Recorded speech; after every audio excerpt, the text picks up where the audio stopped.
نحمده ونستعينه ونستغفره ونعوذ بالله من شرور أنفسنا ومن سيئات أعمالنا. من يهده الله فلا مضل له ومن يضلله فلا هادي له. وأشهد أن لا إله إلا الله وأشهد أن محمدا عبده ورسوله صلى الله عليه وسلم وعلى آله وصحبه ومن تبعهم بإحسان إلى يوم الدين وسلم تسليما كثيرا. أما بعد، فقد قال الله تعالى في قرآنه الكريم وقرآنه المجيد بعد أعوذ بالله من الشيطان الرجيم بسم الله الرحمن الرحيم. يا أيها الناس اتقوا ربكم الذي خلقكم من نفس واحدة وخلق منها زوجها وبث منهما رجالا كثيرا ونساء واتقوا الله الذي تساءلون به والأرحام إن الله كان عليكم رقيبا. وقال نبينا صلى الله عليه وسلم إن أصدق الحديث كتاب الله وخير الهدى هدى النبي صلى الله عليه وسلم وشر الأمور محدثاتها وكل محدثة بدعة وكل بدعة ضلالة وكل ضلالة في النار. சர்வ புகழும் புகழ்ச்சியும் சர்வ உலகினை படைத்து பரிபாலனம் செய்து கொண்டிருக்கும் ஏகவல்ல நாயன் அல்லாஹ்வுக்கே அல்ஹம்துலில்லாஹ். சத்திய தூதர் சன்மார்க்க போதகர் கண்மணியா முஹம்மது ஸல்லல்லாஹு அலைஹி வஸல்லம் அன்னவர்கள் மீதும் அன்னவர்களின் வாழ்க்கை வழிமுறைகளை அனுபவம் தவறாது பின்பற்றி நடந்த உத்தம சஹாபாக்கள், தாபிஊன்கள், தபஉ தாபிஈன்கள், எம்மவர்கள் உம்மவர்கள் எல்லோர்கள் மீதும் அல்லாஹ்வின் சாந்தியும் சமாதானமும் என்றென்றும் மீண்டும் நிலவட்டுமாக என பிரார்த்தனை செய்தவனாய், அல்லாஹு தஆலா கடமையாக்கிய கடமைகளில் ஒன்றாகிய ஜும்ஆவினுடைய கடமையினை நிறைவேற்றுவதற்காக வேண்டி நேர காலத்தோடு வந்து அமர்ந்திருக்கின்ற எங்கள் அனைவர்கள் மீதும் அல்லாஹ்வின் ரஹ்மத்தும் பரக்கத்தும் என்றென்றும் மீண்டும் நிலவட்டுமாக என பிரார்த்தனை செய்தவனாய் ஆரம்பம் செய்கிறேன். அன்பார்ந்தவர்களே, அல்லாஹ்வின் நல்லடியார்களே,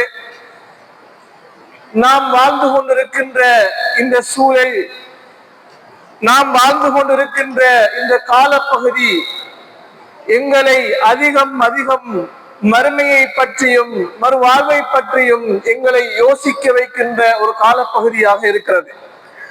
குறிப்பாக நபிகளார் ஸல்லல்லாஹு அலைஹி வஸல்லம் அவர்கள் சொன்னதை போல, லா தகூமு ஸாஅ ஹத்தா யதகாரப ஸமான், காலம் நேரம் சுருங்கும் வரைக்கும் மறுமை நாள் நிகழாது என்று நபி ஸல்லல்லாஹு அலைஹி வஸல்லம் அவர்கள் முன்கூட்டியே எங்களுக்கு எச்சரித்த இந்த கால நேரங்கள் சுருங்கி வேகமாக நகர்ந்து கொண்டிருக்கின்ற ஒரு காலப்பகுதியிலே நாங்கள் வாழ்ந்து கொண்டிருக்கிறோம்.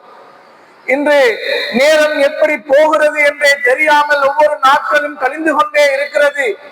காலை விடிந்தால் போதும் மாலை வந்து விடுகிறது, மாலை ஆகிவிட்டால் போதும் அடுத்த நாள் காலை விடிந்து விடுகிறது என்று நாங்கள் யோசிக்கின்ற அளவுக்கு இன்று காலம் மிக வேகமாக நகர்ந்து கொண்டிருக்கிறது. நபிகளார் ஸல்லல்லாஹு அலைஹி வஸல்லம் அவர்களும் இதைத்தான் எச்சரித்தார்கள்.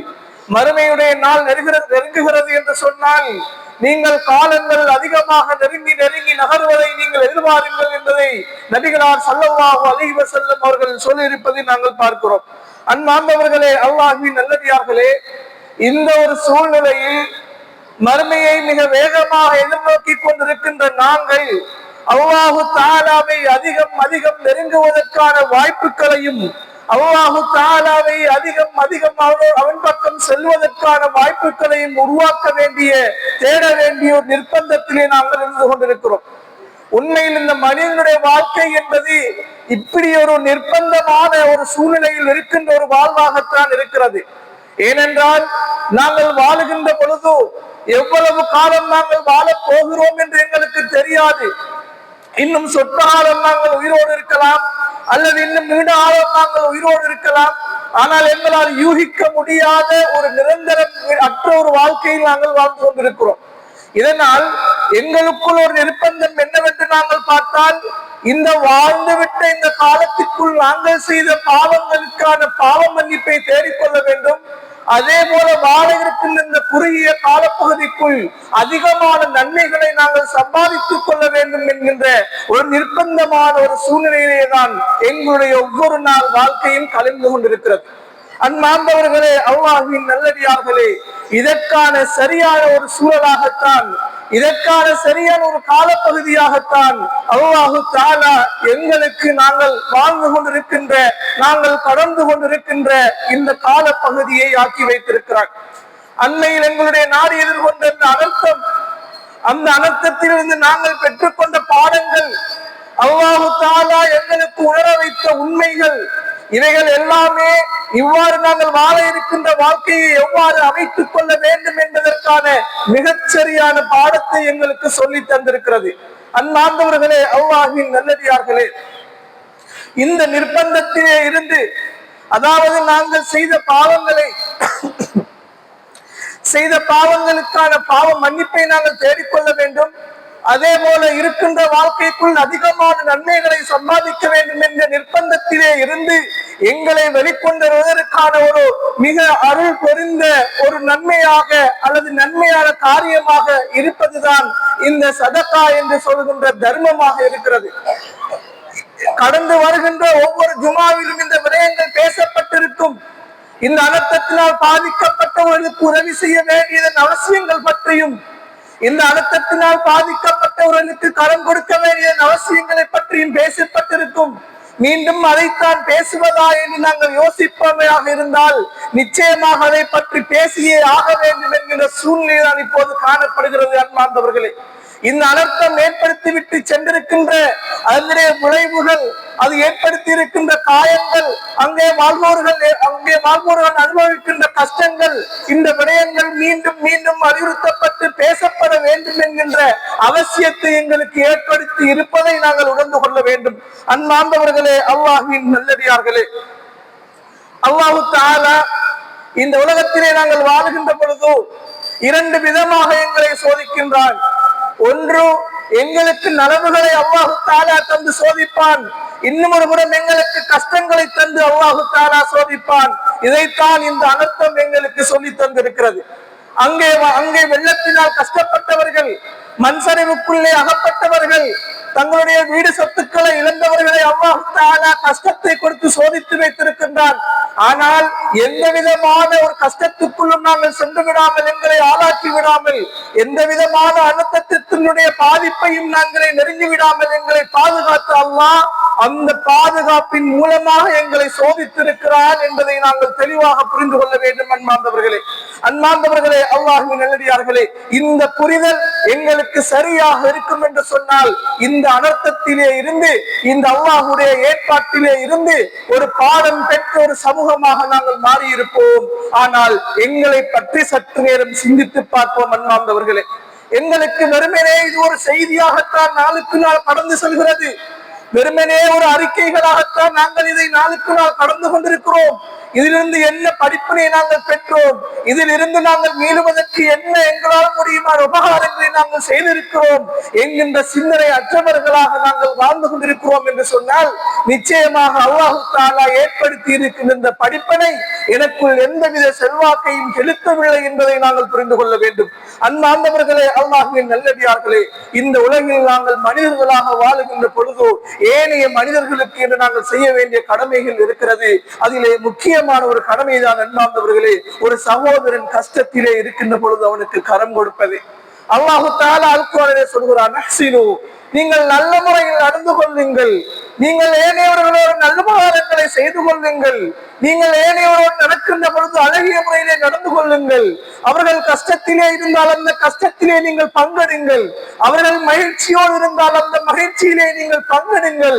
இப்படி நீங்கள் செய்வீர்களாக இருந்தால் இன்னல்லாஹ யுஹிப்புல் முஹ்சினீன், இப்படிப்பட்ட நல்லவர்களைத்தான் அல்லாஹ் தஆலா நேசிக்கிறான் என்று அல்லாஹ் தஆலா சொல்லி காட்டுவதை நாங்கள் பார்க்கிறோம். அன்பார்ந்தவர்களே, அன்பார்ந்தவர்களே, அல்லாஹ்வின் நல்லடியார்களே, ஒன்றை மட்டும் நாங்கள் தெளிவாக புரிந்து கொள்ள வேண்டும். அல்லாஹ்வுடைய நேசம் என்பது இந்த உலகில் நாங்கள் ஏனையவர்களோடு நடந்து கொள்கின்ற விதத்திலும் தங்கி இருக்கிறது என்பதை இந்த குர்ஆனிய வசனம் எங்களுக்கு சொல்லிக் காட்டுவதை நாங்கள் பார்க்கிறோம். அன்பார்ந்தவர்களே, அல்லாஹ்வின் நல்லடியார்களே, நாங்கள் இந்த அடியார்களுக்கு செய்கின்ற உபகாரங்கள் மூலமாக அல்லாஹ் தஆலாவை நெருங்குவதற்கான வாய்ப்புகள் எங்களை நாளுக்கு நாள் தேடி வருகிறது. அல்லாஹ் தஆலா எங்களுக்கு ஒரு சந்தர்ப்பத்தை ஏற்படுத்தி தந்திருக்கிறான். நீங்கள் உங்களோடு இருக்கின்ற உங்கள் சகோதரர்களுக்கு உதவி செய்யுங்கள், அதன் மூலமாக என்னை நீங்கள் நெருங்க முடியும் என்று அல்லாஹ் தஆலா எங்களுக்கு அழைப்பு விடுப்பதை நாங்கள் பார்க்கிறோம். அன்பார்ந்தவர்களே, அல்லாஹ்வின் நல்லடியார்களே, நாங்கள் எல்லோருமாக சேர்ந்து, நாங்கள் எல்லோருமாக ஒன்றிணைந்து இந்த வெள்ளத்தினாலும் இந்த மண் சரிவினாலும் பாதிக்கப்பட்டவர்களுக்கு நாங்கள் செய்த உபகாரங்கள் போதுமா என்கின்ற ஒரு யோசனை எங்களுக்கு வர வேண்டும். அன்பார்ந்தவர்களே, வெறுமனே நாங்கள் அவர்களுடைய அன்றாட காட்சிகளுக்காக அல்லது அன்றாட தேவைகளை நிறைவு செய்வதற்காக நாங்கள் சேகரித்து கொடுத்த அரிசிகளும், நாங்கள் சேகரித்து கொடுத்த பருப்புகளும், நாங்கள் சேகரித்து கொடுத்த பொதிகளும் அவர்களுடைய வாழ்க்கையை சுமூகமாக கொண்டு செல்வதற்கு போதுமானதா என்று நாங்கள் ஒவ்வொருவரும் யோசிக்க வேண்டும். ஒரு முஸ்லிமாக அதை யோசிக்க வேண்டிய கடமை எங்களுக்கு இருக்கிறது. வெறுமனே நாங்கள் அந்த அனர்த்த காலத்திற்கு தேவையான விடயங்களை மாத்திரம்தான் அவர்களுக்கு பூர்த்தி செய்திருக்கிறோம். ஆனால் இந்த அனர்த்தத்திற்கு பின்னர் அவர்கள் எதிர்நோக்குகின்ற எத்தனையோ சவால்களை நாங்கள் கவனியாமல் விட்டிருக்கிறோம். அன்பார்ந்தவர்களே, அல்லாஹ்வின் நல்லடியார்களே, இஸ்லாமிய வரலாற்றை புரட்டி பாருங்கள், சஹாபாக்களுடைய வரலாற்றை எடுத்து பாருங்கள். இப்படி கஷ்டங்கள் வருகின்ற பொழுதோ, இப்படி சோதனைகள் வருகின்ற பொழுதோ அவர்களுடைய தோழர்களுக்கு, உற்ற சகோதரர்களுக்கு, உற்ற முஃமின்களுக்கு எப்படி உதவி செய்திருக்கிறார்கள் என்பதை பற்றி கொஞ்சம் சிந்தித்து பாருங்கள். அன்பார்ந்தவர்களே, மக்காவிலே இருந்து ஹிஜ்ரத் சென்றார்கள் மதீனாவுக்கு. எப்படி இந்த அனர்த்தம் வந்து ஒரே இரவிலே அனைத்து உடைமைகளையும் இழந்து வெறுமனே உடுத்திருக்கின்ற உடுப்போடு மற்றும் உயிரை கையிலே பிடித்துக் கொண்டவர்கள் ஓடினார்களோ, அதே போல ஒரு சந்தர்ப்பம் தான் அன்றும் அந்த மக்காவிலே இருந்து ஹிஜ்ரத் சென்ற சஹாபாக்களுக்கு காணப்பட்டது. எல்லாவற்றையும் இழந்து, தங்களுடைய சொத்துக்களை இழந்து, தங்களுடைய தொழில் வாய்ப்புகளை இழந்து, தங்களுடைய குடும்பங்களை இழந்து, தங்களுடைய ஆடைகளை இழந்து வெறுமனே உடுத்திருக்கின்ற ஆடையோடு மாத்திரம்தான் அந்த சமூகம் அல்லாஹ்வுடைய தூதரிடம் அல்லாஹ் மீது நம்பிக்கை வைத்து மதீனத்து பிரதேசத்துக்குள் நுழைந்தது. அன்பார்ந்தவர்களே, ஆனால் அங்கே இருந்த அன்சாரி தோழர்கள் அவர்களை எப்படி வரவேற்றார்கள்? வெறுமனே சாப்பாட்டை மட்டும் அவர்கள் கொடுத்தார்களா? வெறுமனே அன்றைக்கு தேவையான உணவுப்பதியை மாத்திரம் அவர்களுக்கு கொடுத்தார்களா? இல்லை. அன்பார்ந்தவர்களே, அவர்களும் இருக்கின்ற அனைத்திலும் பங்கு போட்டு கொடுத்தார்கள். எனக்கு இப்படி ஒரு தொழில் இருக்கிறது, அந்த தொழிலை நீங்கள் சேர்ந்து கொள்ளுங்கள். எனது வீட்டுக்குள் 2 அறை இருக்கிறது, அந்த அறையிலே நீங்கள் ஒரு அறையை எடுத்துக் கொள்ளுங்கள். எனக்கு என்னென்ன சொத்துக்கள் இருக்கிறது, அந்த சொத்துக்கள் பாதியை தருகிறேன், நீங்கள் வைத்துக் கொள்ளுங்கள். எனக்கு 2 மனைவிமார்கள் இருந்தால் ஒரு மனைவியை தலாக் செய்து தருகிறேன், அவளை நீங்கள் திருமணம் எடுத்துக் கொள்ளுங்கள் என்று சொல்லுகின்ற அளவுக்கு முஸ்லிம் சமூகம் நடந்திருக்கிறது. அதுதான் இந்த அனர்த்தத்தின் போது நாங்கள் செய்திருக்க வேண்டிய ஒரு உபகாரம். அதுதான் இந்த அனர்த்தத்தின் போது பாதிக்கப்பட்டவர்களுக்கு கை கொடுக்கின்ற விதம். அன்பார்ந்தவர்களே, ஆனால் நாங்கள் என்ன செய்திருக்கிறோம்? நாங்கள் வெறுமனே எல்லோரும் செய்கின்றார்கள் என்பதற்காக அல்லது இந்த தேவைகள் தொடர்பான பூரணமான ஒரு புரிதல் இல்லாமல் அன்றைய தேவையை நிறைவு செய்வதற்காக மாத்திரம் நாங்கள் முயற்சி செய்துவிட்டு அதோடு நாங்கள் அடங்கிவிட்டோம். அன்பார்ந்தவர்களே, அல்லாஹ்வின் நல்லடியார்களே, இது மட்டும் அந்த சமூகத்திற்கு அங்கே பாதிக்கப்பட்டவர்களுக்கு போதாது. நாங்கள் களத்துக்கு சென்றவர்களிடம் கேட்டு பாருங்கள், அங்கே சென்று நேரடியாக கண்டவர்களிடம் கேட்டு பாருங்கள். அங்கு நிலைமை மிக மோசமாக இருக்கிறது. அன்பார்ந்தவர்களே, தங்களுடைய ஒட்டுமொத்த சொத்துக்களையுமே இழந்து நிற்கின்றார்கள், தங்களுடைய ஒட்டுமொத்த மூலதனத்தையுமே இழந்து நிற்கின்றார்கள், தங்களுடைய ஒட்டுமொத்தமாக தாங்கள் வைத்திருந்த அனைத்து வளங்களையும் இழந்து இந்த நிற்கதியாக மீண்டும் ஜீரோவில இருந்து ஆரம்பிக்க வேண்டிய ஒரு நிலையிலே அந்த தோழர்கள், எங்களுடைய சகோதரர்கள், எங்களுடைய நாட்டு மக்கள் அந்த பிரதேசத்திலே இருக்கிறார்கள். எனவே அன்பார்ந்தவர்களே, அல்லாஹ்வின் நல்லடியார்களே, இந்த சூழ்நிலையில் தான் எப்படி மதீனத்து வாசிகள் அவர்களுக்கு உதவி செய்தார்களோ அதே போல நாங்கள் உதவி செய்ய வேண்டிய தேவையும் கடமையும் எங்களுக்கு இருக்கிறது. ஏனென்றால் நபிகள் ஸல்லல்லாஹு அலைஹி வஸல்லம் அவர்கள் சஹாபி தோழர் வருகிறார், வந்து கேட்கிறார், யா ரசூலல்லாஹ், நான் செய்கின்ற அமல்களில் அல்லாஹ்வுக்கு மிக விருப்பமான அல்லது இஸ்லாத்தில் மிகச்சிறந்த அமலை எனக்கு சொல்லித்தாருங்கள் யா ரசூலல்லாஹ் என்று கேட்ட பொழுதோ, நபிகளார் ஸல்லல்லாஹு அலைஹி வஸல்லம் அவர்கள் அடையாளப்படுத்தியதில் இரண்டு விடயங்கள் முக்கியமானது. ஒன்று, உன்னுடைய சகோதரன் கஷ்டத்திலே இருக்கின்ற பொழுது அவனுக்கு உதவுவது. இரண்டாவது, உனது சகோதரனின் சந்தோஷத்தில் நீ பங்கெடுத்துக் கொள்வது என்ற இரண்டு விடயங்கள் அவை இஸ்லாத்தில் மிகச் சிறந்தவையாகவும் அல்லாஹ்விடத்தில் மிகவும் விருப்பக்குரியவையாகவும் நபிகளார் ஸல்லல்லாஹு அலைஹி வஸல்லம் அவர்கள் அடையாளப்படுத்தி இருக்கிறார்கள். இந்த சகோதரர்களை எடுத்து பாருங்கள். ஒரு பக்கம் கஷ்டத்தோடு இருக்கின்றார்கள், ஒரு பக்கம் தங்களுடைய மகிழ்ச்சியையும் தங்களுடைய சந்தோஷத்தையும் தங்களுடைய நிம்மதியையும் இழந்து தவிக்கின்றார்கள். ஒரு முஸ்லிமாக இந்த ஹதீஸ் எங்களுக்கே உரித்தானது போன்று இருக்கிறது. அன்பார்ந்தவர்களே, அந்த சகோதரருடைய கஷ்டத்திலே நாங்கள் போக்குவதற்கு கை கொடுக்க வேண்டிய தேவை எங்களுக்கு இருக்கிறது. ஆனால் இதற்கு மாறாக உதவி செய்கின்ற மனப்பாங்கே இல்லாமல், உதவி செய்கின்ற எண்ணமே இல்லாமல், அல்லது உதவி செய்பவர்களை நாங்கள் விமர்சித்து நாங்கள் கொண்டிருப்போம் என்று சொன்னால் அல்லாஹு தஆலா எங்களை எப்படி சொல்கிறான் தெரியுமா? இவர்கள் தான் ஈமானை இழந்தவர்கள் என்று அல்லாஹு தஆலா எங்களை சுட்டி காட்டுகின்றார். உங்களுக்கு ஈமான் கிடையாது, ஏனென்றால் எங்களுக்கு தெரியும் ஈமான் கொள்ள வேண்டிய விடயங்களில் மறுமையை பற்றி ஈமான் கொள்வது முக்கியமானது. அல்லாஹு தஆலா அரைத்தல்லதி யுகதிபு பித்தீன் என்று சொல்கின்ற அந்த சூராவிலே, சூரத்துல் மாஊனிலே அழகாக சொல்லி காட்டுகின்றான். அதாவது மறுமை நாளை பொய்யாக்குகின்றானே அவனை நீர் பார்த்தீரா என்று நபிகளாரிடத்திலே கேட்டுவிட்டு அல்லாஹு தஆலா தொடர்ந்தும் அந்த மறுமையை பொய்யாக்குபவன் யார் தெரியுமா என்று சொல்லி காட்டுகிறான். அவன்தான் அவன் எதுல் யதீம், அவன் அனாதைகளை விரட்டுகின்றான். வலா யஹுல்லு அலா தஆமில் மிஸ்கீன், ஏழைகளுக்கு உணவளிப்பதை அவன் உணவளிப்பதும் கிடையாது, உணவளிப்பதை தூண்டுவதும் கிடையாது என்று அல்லாஹு தஆலா சொல்லி காட்டுவதை நாங்கள் பார்க்கிறோம். எனவே எங்களுக்கு உதவி செய்கின்ற ஒரு மனப்பாங்கு வரவில்லை என்று சொன்னால் எங்களுடைய ஈமானிலே குறை இருக்கிறது, எங்களுடைய நம்பிக்கையிலே பிரச்சனை இருக்கிறது. நாங்கள் ஏழைகளுக்கு உதவி செய்வதற்காக முயற்சிக்கவில்லை என்று சொன்னால், இங்கு ஏழைகள் என்று நாங்கள் பார்க்கின்ற பொழுது கஷ்டப்படுகின்ற எல்லோரும் ஏழைகளாக உள்ளடங்குவார்கள். தோழர்களே, கஷ்டப்படுகின்றவர்கள் எல்லோரும் இதுக்குள்ளே வருவார்கள். இப்படி கஷ்டப்படுபவர்களுக்கு உதவி செய்வது அல்லது உதவி செய்யாமல் இருப்பதும் உதவி செய்வதை தூண்டாமல் இருப்பதும் நாங்கள் ஈமானை இழந்து இருப்பதற்கு சமமானது என்று அல் குர்ஆன் எங்களை பார்த்து எச்சரிக்கை செய்வதை நாங்கள் பார்க்கிறோம். எனவேதான் அன்பார்ந்தவர்களே, அல்லாஹ்வின் நல்லடியார்களே, ஒரு மூமினாக ஒரு முஸ்லிமாக இன்னொரு முஸ்லிமுக்கு இன்னொரு மூமினுக்கு உதவி செய்ய வேண்டியது எங்கள் ஒவ்வொருவருடைய பொறுப்பாகவும் இருக்கிறது. நபிகளார் ஸல்லல்லாஹு அலைஹி வஸல்லம் அவர்கள் சொன்னார்கள், மன் நஃபஸ மின் முஃமினின் குர்பத்தன் மின் குரபித் துன்யா, இந்த உலகில் வாழுகின்ற பொழுது ஒரு மோமினுக்கு ஏற்படுகின்ற கஷ்டங்களிலே இருந்து ஒரு மோமின் இன்னொரு மோமினுக்கு உதவி செய்தால், அந்த கஷ்டத்தை அந்த கஷ்டத்திலே இருந்து வெளியேறுவதற்கு உதவி செய்தால் அல்லாஹு தஆலா நாளை மறுமையில் கியாமத் நாளுடைய கஷ்டங்களிலே இருந்து அவர்களுக்கு விடுதலை கொடுப்பான் என்று நபிகளார் ஸல்லல்லாஹு அலைஹி வஸல்லம் அவர்கள் சொல்வதை நாங்கள் பார்க்கிறோம். அன்பார்ந்தவர்களே, அல்லாஹ்வின் நல்லடியார்களே, உதவி என்பது இன்னொருவருடைய உதவி என்பது அது இந்த உலக வாழ்க்கையோடே முற்று பெற்றுவிடும். நாளை மறுமையில் யாரும் யாருக்கும் உதவி செய்ய முடியாது, யாரும் யாருடைய பாவத்தையும் சுமக்க முடியாது, யாரும் யாருக்கும் நன்மைகளை எடுத்து கொடுக்க முடியாது. ஒவ்வொருவரும் தான் தான் என்றே ஓடிக்கொண்டிருப்போம். ஆனால் அந்த வேளையில் ஒரு உதவி என்பது அல்லாஹ்வின் புறத்திலே இருந்து கிடைக்க வேண்டும் என்று சொன்னால், இந்த உலகத்திலே நீங்கள் உதவி செய்யுங்கள், நாளை மறுமையில் உங்களுக்கு நான் உதவி செய்வேன் என்று அல்லாஹு தஆலா எங்களோடு பேரம் பேசுகிறார். அன்பார்ந்தவர்களே, ஆனால் நாங்கள் எங்களுடைய சொத்துக்களையும் எங்களுடைய செல்வங்களையும் சுருட்டிக் கொண்டு இருப்போம் என்று சொன்னால் நிச்சயமாக இந்த பாக்கியங்களை விட்டும் தூரமாக வேண்டிய துர்ப்பாக்கிய சாரிகளாக நாங்கள் ஆக வேண்டிய நிலை உண்டாகும். எனவேதான் அன்பார்ந்தவர்களே, அல்லாஹ்வின் நல்லடியார்களே, இந்த உலகில் வாழுகின்ற பொழுது நிச்சயமற்ற இந்த உலக வாழ்க்கையில் எவ்வளவு காலம் நாங்கள் வாழ போகிறோம் என்று எங்களுக்கு தெரியாது. எவ்வளவு சொத்துக்களை சேர்த்து வைக்கும் அதை அனுபவிக்க போகிறார்கள் என்று எங்களுக்கு தெரியாது. நபிகளார் ஸல்லல்லாஹு அலைஹி வஸல்லம் அவர்கள் இதற்கு ஒரு அழகிய ஒரு வரைவிலக்கணம் சொன்னார்கள். எங்களுடைய உண்மையான சொத்து என்ன தெரியுமா? நாங்கள் இன்னொருவருக்கு கொடுத்ததுதான் எங்களுடைய உண்மையான சொத்து. எங்களோடு இருக்கிற சொத்தெல்லாம் அது பிறருக்குரியது, அது தமக்கானது அல்ல.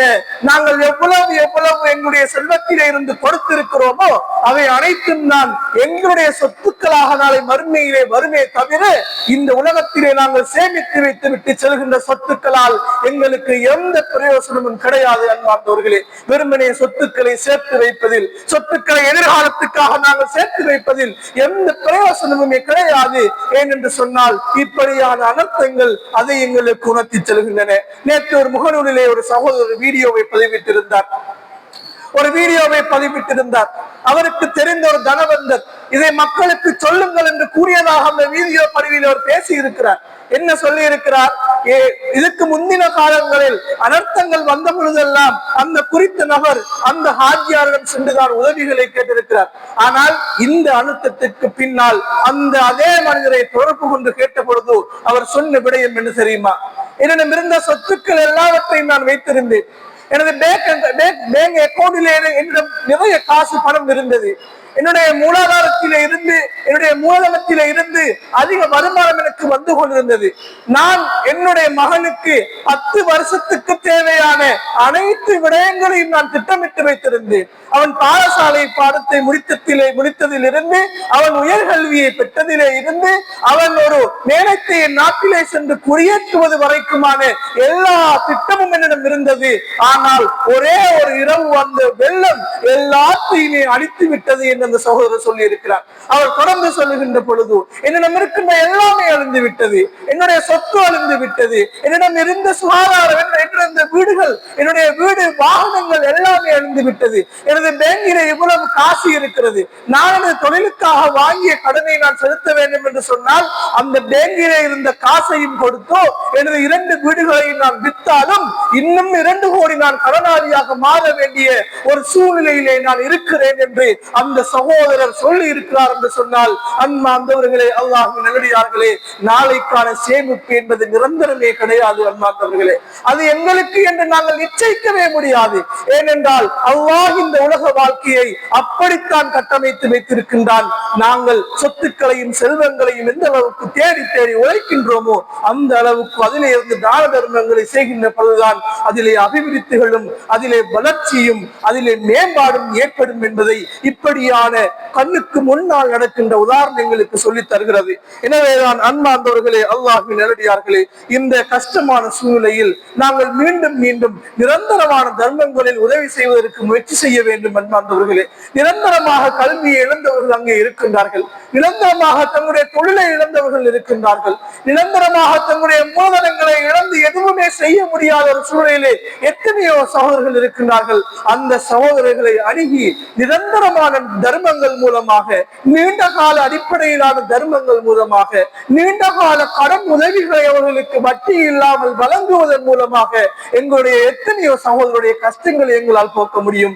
ஆனால் நாங்கள் வெறுமனே அன்றைய பசிக்காக நாங்கள் சேமித்த உணவுகளை வழங்கிவிட்டு எங்களுடைய கடமைகளும் பொறுப்புகளும் முடிந்து விட்டது என்று அதை பற்றிய யோசனையே இல்லாமல் எங்களுடைய வாழ்க்கையை நாங்கள் கொண்டு செல்ல ஆரம்பித்து விட்டோம். எனவேதான் அன்பார்ந்தவர்களே, இந்த விடயங்கள் அதிகம் அதிகம் ஞாபகமூட்டப்படுதல் வேண்டும். நாங்கள் இதற்காக முயற்சி செய்ய வேண்டும், அமைப்புகளாக சேர்ந்து முயற்சி செய்ய வேண்டும். எங்களுடைய கொள்கைகளை விட்டறிந்து, எங்களுடைய அரசியலை விட்டறிந்து, எங்களுடைய பின்புலங்களை விட்டறிந்து நாங்கள் ஒரு சமூகமாக ஒன்றிணைந்து இப்படியான உதவிகளை செய்வதற்கு நாங்கள் முன்வருகின்ற பொழுதோ நிச்சயமாக அல்லாஹு தஆலா எப்படி இதே உதவியை செய்ய மதீனத்து சமுதாயத்தை இந்த உலகத்தில் உயர்த்தி வைத்தானோ அதே போல எங்களையும் அல்லாஹு தஆலா உயர்த்தி வைப்பதற்கான எத்தனையோ வாய்ப்புகளை இறைவன் தந்திருக்கிறார். எனவேதான் அன்பார்ந்தவர்களே, அல்லாஹ்வின் நல்லடியார்களே, இந்த உதவிக்கரங்கள் நீட்டுதல் என்ற விடயத்தில் நாங்கள் மிக மிக அவதானமாக, மிக மிக உன்னிப்பாக இருந்து எங்களுடைய தான தர்மங்களை வழங்குவதற்கு இறைவன் எனக்கும் உங்களுக்கும் தௌஃபீக் செய்வானாக.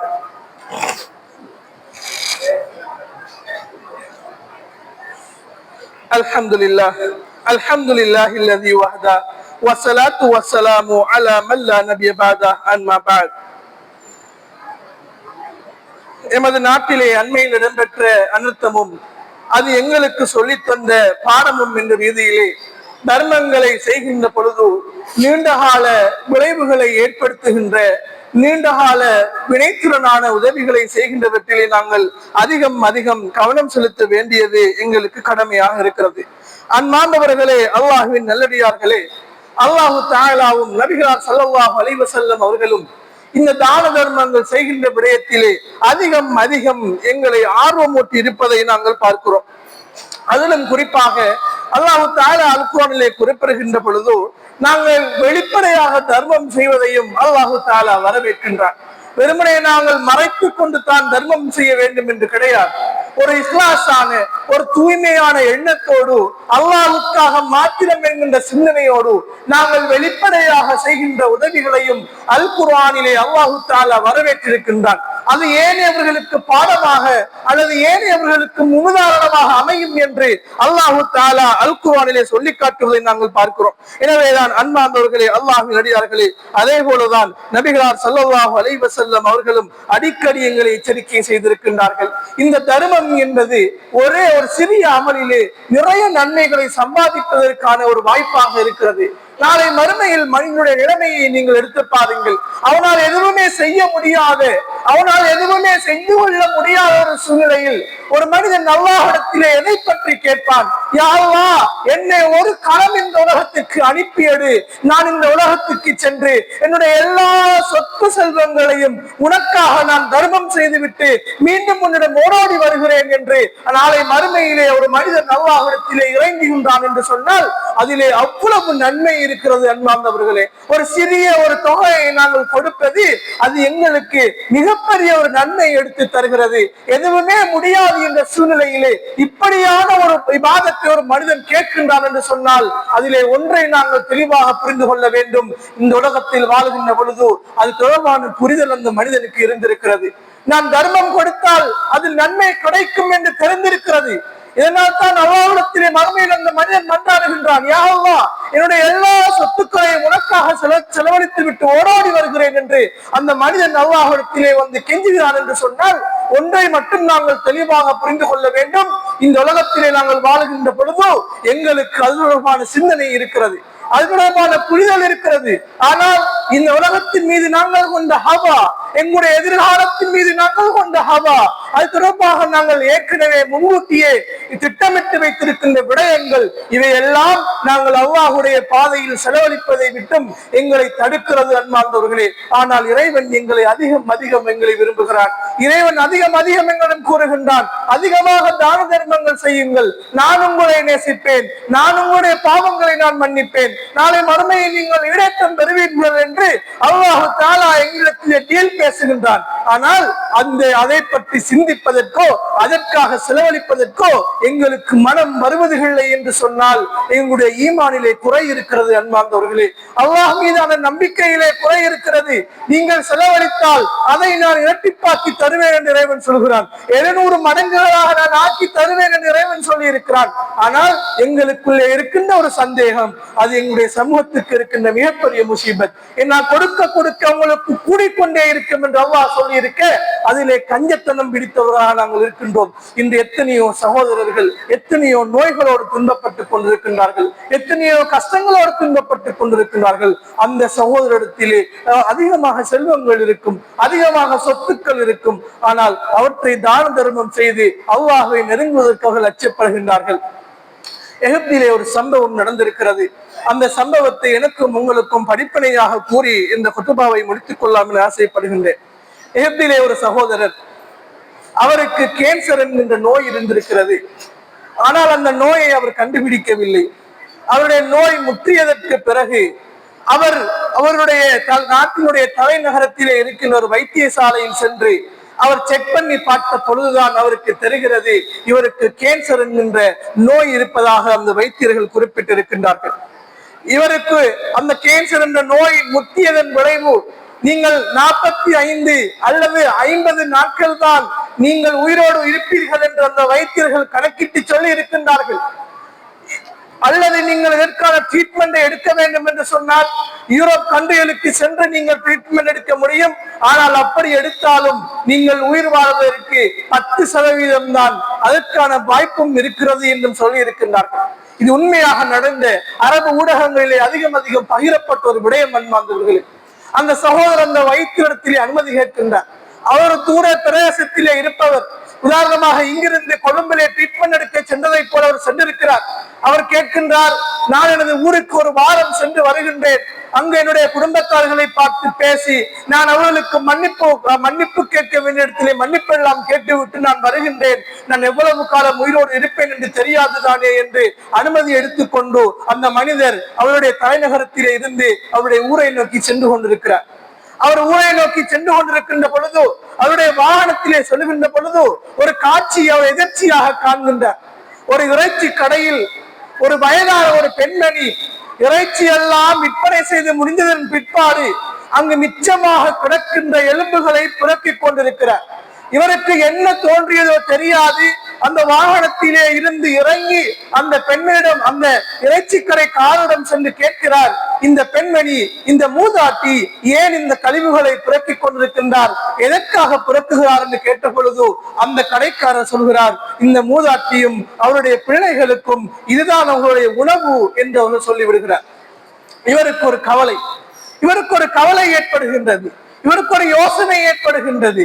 நான் இத்தனை சொத்துக்களை சேகரித்து வைத்திருந்தாலும், எனக்கு இத்தனை சொத்துக்கள் இருந்தாலும் நான் ஏன் என்னால் இந்த உலகத்திலே வாழ முடியாது இருக்கின்ற சூழ்நிலையில் இந்த மூதாட்டிக்காக நான் செலவழிக்க கூடாது என்கின்ற ஒரு சிறிய ஒரு தர்மத்தை அவர் செய்துவிட்டு செல்கிறார்.